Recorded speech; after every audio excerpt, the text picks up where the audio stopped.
आपण रोज सकाळी उठतो, घरात सगळीकडे एक नजर टाकतो. कुठं कपडे पडलेले दिसले किंवा कुठं सामानाचा ढीग दिसला, ते बघून नकळत आपलं डोकं गरागरा फिरायला लागतं. ज्या दिवशी घर थोडंसं का होईना नीटनेटकं आवरलेलं असलं, त्या दिवशी आपलं मन आपोआप मोकळं होतं. माझी आई तर नेहमीच म्हणायची, घर स्वच्छ ठेवलं की लक्ष्मी येते. खरं तर लक्ष्मीपेक्षा आधी मनाची शांती होते. घर जर आवरलेलं असलं ना, तर रात्री झोप छान लागते, डोक्यातला गोंधळ कमी होतो, चिडचिड कमी होते, काम करायला आळस येत नाही, आपले हात आहे ना आपोआप चालतात. माझे तरी मत, घर फार मोठे असायलाच नको, सामान फार महागडेही नसो, फक्त थोडंसं आवरलेलं, थोडंसं मोकळं असलं की झालं. एक साधी गोष्ट सगळ्याच गृहिणींसाठी, घरातला पसारा कमी झाला की मनातला पसारा सुद्धा हळूहळू कमी होतो. दररोजचे 10 मिनिटं एखादं कपाट आवरा किंवा घरातील एखादा कोपरा आवरा, मनातील देखील पसारा आपोआप कमी होईल. कदाचित कोणाचं तरी घर नाही, पण मन हलकं होईल, हो ना?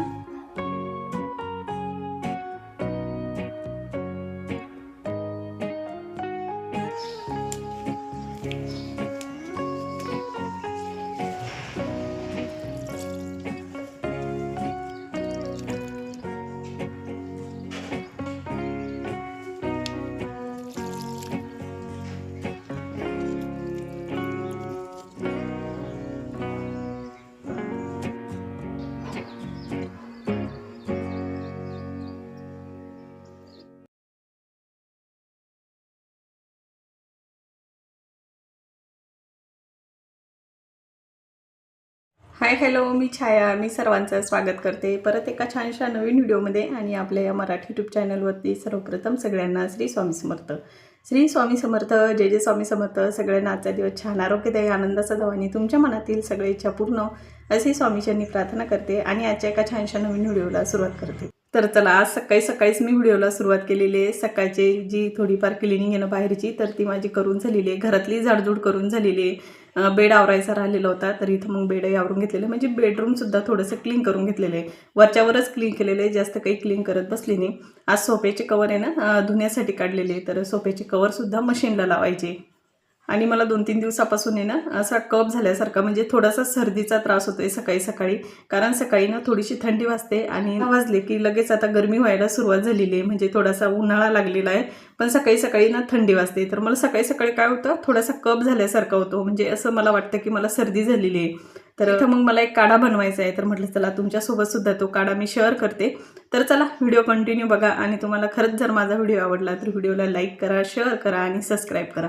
तर चला, मी आता पटकन काढा बनवून घेते, कारण तो म्हणजे जे आपण गरम पाणी पितो ना, तर ते गरम पाणी पिण्याच्या ऐवजी हा काढा प्यायचा. याच्यामुळे काय होतं, बराचसा कफ म्हणजे कमी होतो आणि कफ होण्याचा त्रास आहे ना खरंच कमी होतो. तर चला, मी आता पटकन ना काढा बनवते, काढा पिते. आणि थोडंसं केसांना ऑइल लावलेलं होतं, तुम्हाला दिसत असेल. तर सकाळीच आज केसांना ऑइल लावलेलं आहे. तर चला,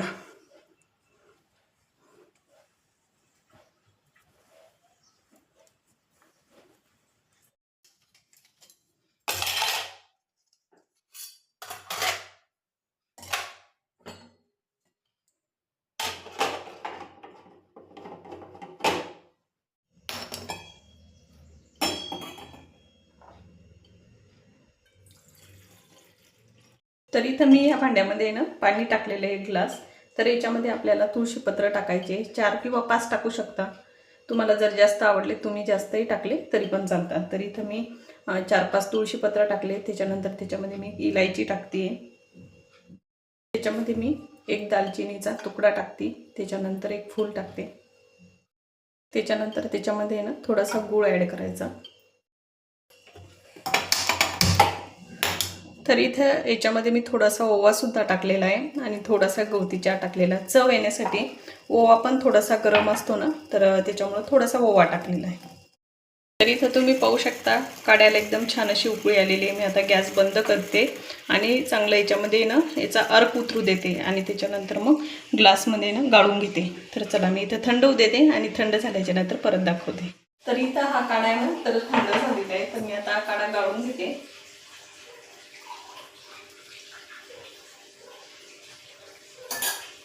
तर हा काढा पिण्यासाठी आता तयार झालेला आहे. जास्त गरम पण नाही आणि जास्त थंड पण नाही. तर चला मी आता पिऊन घेते आणि पिऊन घेतल्याच्या नंतर परत बोलते.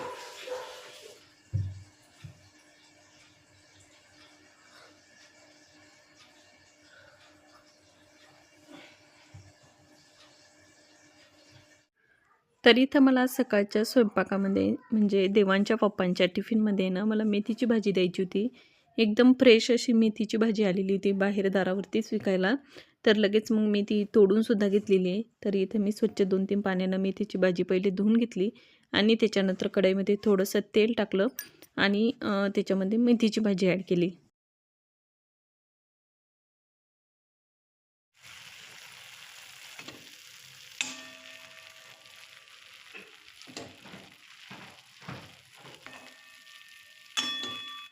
आहोंचं आवरून दिलं आणि इथं मग देवांच्या टिफिनसाठी ना मला इथं आलूचा पराठा बनवायचा होता.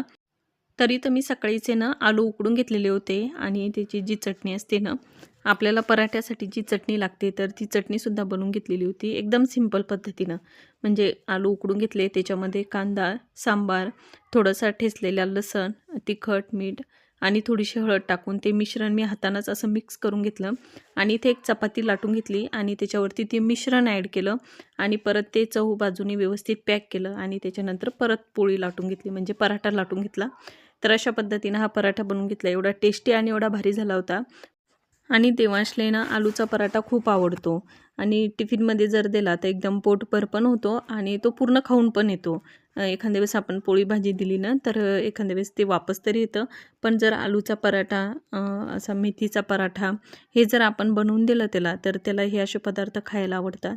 तर इथं मी फक्त त्याच्यासाठी एकच पराठा बनवलेला होता आणि नंतरचा नाश्ता आहे ना मी वेगळा बनवणार आहे. तो तसा तुमच्यासोबत पुढं शेअरच करणार. तर इथं मी चांगला पराठा आहे ना भाजून घेतलेला आहे कमी गॅसवरती.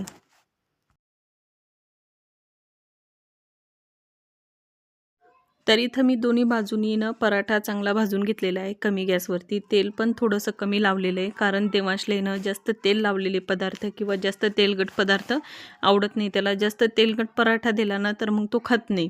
तर इथं कमी तेलाचा पराठा बनून झालेला आहे. देवांचंही आवरून दिलं आणि देवांसुद्धा स्कूलमध्ये गेलेला आहे. त्याच्यानंतर मी इथं ही कटलरी जी युनिट आहे ना तर ते आवरायला घेतलेलं आहे. त्याच्यामध्ये असे बारीक कण पडलेले असतात आणि त्या बारीक कणामुळं काय होतं त्याच्यामध्ये कॉक्रोच होण्याचं प्रमाण जरा जास्त होतं. म्हणजे सहसा तर कॉक्रोच काही दिसत नाही, पण मग मी वेळेच्या अगोदरच ते आवरून घेत असते. मला एखाद्या वेळेस वाटलं की याच्यामध्ये थोडेसे काहीतरी अन्नाचे तुकडे पडलेले. एखाद्या वेळेस काय होतं गॅसच्या ओट्यावरून थोडीशी जरी ट्रॉली उघडी असली ना गॅसच्या ओट्यावरतून काहीतरी पडलं तर मग त्या ट्रॉलीमध्येच ते पडलं जातं. तर मग मी त्याच्यामुळं काय करत असते अधूनमधून असं हात मारून घेत असते. मला थोडंसं वाटलं की मग ते आवरून घेत असते. तरी इथं पूर्ण सामान काढून घेतलं आणि व्यवस्थित कटलरी आवरून व्यवस्थित सेट करून जिथल्या तिथं सामान ठेवून दिलं. तर चला इथं माझं घरातलं सगळं आवरून झालेलं आहे. इथं छान अशी माझी देवाऱ्यातल्या देवांची देवपूजाही करून झालेली आहे. तर म्हटलं चला तुमच्यासोबत आहे ना छान आज एक नवीन रेसिपी शेअर करणार आहे. आलूचे भजे वेगळ्या पद्धतीनं थोडीशी वेगळी रेसिपी आहे. तर तेच तुमच्यासोबत शेअर करते. इथे हे बघा सोप्याचे कवर आहे ना काढून ठेवलेले आहे. तर ते सुद्धा मशीनला लावायचे. तर ते थोड्या वेळानं लावते मी. पहिला नाश्ता करून घेते आणि तसं तुम्हाला दाखवते. तर चला रेसिपीसाठी ज्या वस्तू लागतात तर त्या सगळ्या वस्तू इथं मी काढून घेतलेल्या आहेत. त्याच्यामध्ये आपल्याला आलू लागतात तर आलू मला खिसून घ्यायचे. इथं मी एक हिरवी मिरची घेतलेली आहे आणि इथे एक कांदा घेतलेला आहे मिडियम साईजचा. तर थोडासा सांबारसुद्धा घेणार आहे. तर पहिले आलूची साल काढून घेते आणि आलू थोडासा खिसून घेते.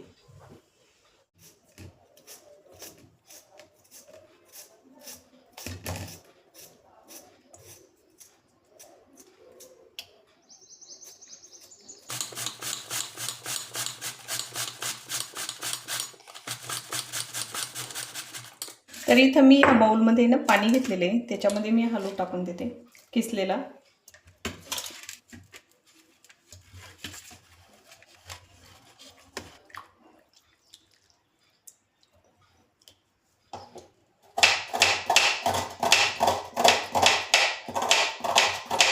ही सर्व साहित्य ना कट करून घेतलेले आहे. इथे मी कांदा कट केला, इथे हिरवी मिरची कट केली आणि इथे सांबार कट केलेलं आहे. तर चला मी आता हे जे आपण किसून घेतलेले आलू आहे ना तर ते थोडेसे असे पाण्यामध्ये पिळून घ्यायचे म्हणजे ह्या पद्धतीनं असं म्हणजे त्यातलं पूर्ण पाणी ना काढून टाकायचं. तर चला मी आता हे काढून घेते पाणी. तर इथं मी सगळं पाणी ना आलूतलं काढून घेतलेलं आहे, जो खिसून घेतलेला आलू आहे ना तर तो एकदम असा कोरडा करून घेतलेला आहे. तर मी आता या बाउलमध्ये तो परत टाकून देते. तर चला हे सगळं साहित्य याच्यामध्ये टाकते आणि तसं तुम्हाला दाखवतेच.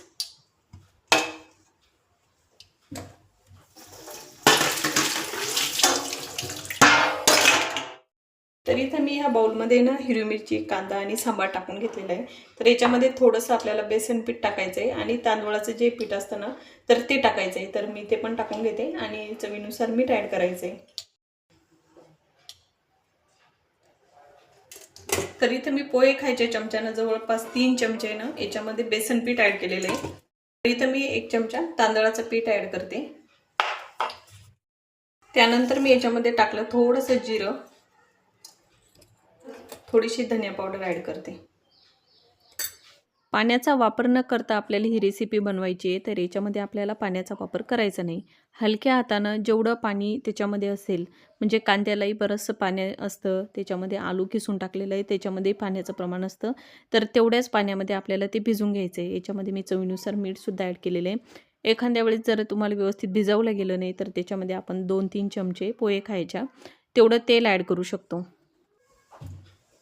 तर इथे तुम्ही पाहू शकता ह्या पद्धतीनं असं ते भिजून घ्यायचं. थोडंसं मोकळं ठेवायचं. एकदम असं आपण भज्यांचं कसं भिजवतो तशा पद्धतीने भिजवायचं. थोडंसं मोकळं असं ते बॅटर राहिलं पाहिजे अशा पद्धतीने ते ठेवायचं. चला मी आता तेल. तर इथे मी गॅस सुरू केला आणि कढई टेकवली. आता मी त्याच्यामध्ये तेल ॲड करून घेते. तर इथं तेल गरम झालेलं आहे. तर इथं मी ह्या पद्धतीनं असं हे बनवून घेतलेलं आहे. तुम्हाला जसा आकार द्यायचा तसा तुम्ही देऊ शकता. तर इथे या पद्धतीनं थोडासा गोल आकार दिलेला आहे. जास्त प्रेस नाही करायचं, हलक्या हातानं ते असं बनवायचं. एकदम हलक्या हातानं. तर इथं मी ही साईड आहे ना पलटून घेते.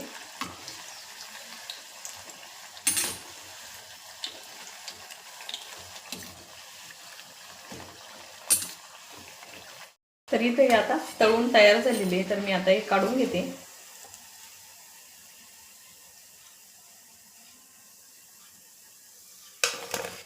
तर इथं तुम्ही पाहू शकता एकदम मस्त असे हे बटाट्याचे भजे बनवून तयार झालेले आहे. हे बघा. तर चला मी आता याच पद्धतीनं सगळे बनवून घेते आणि बनवून घेतल्याच्या नंतर परत दाखवते.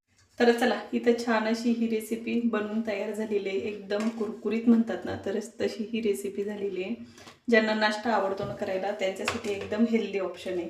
तर मी तुम्हाला एक फोडून सुद्धा दाखवते. तर हे बघा एकदम मस्त आतून सुद्धा व्यवस्थित शिजल्या गेलेले. बटाट्याचा जो खिस होता ना तर तो एकदम व्यवस्थित शिजला गेलेला आहे. तर तुम्ही हे सॉससोबतही खाऊ शकता, चटणीसोबतही खाऊ शकता किंवा तुम्ही तसंही खाऊ शकता. एकदम छान लागते. आणि चला मी आता नाश्ता करून घेते. आणि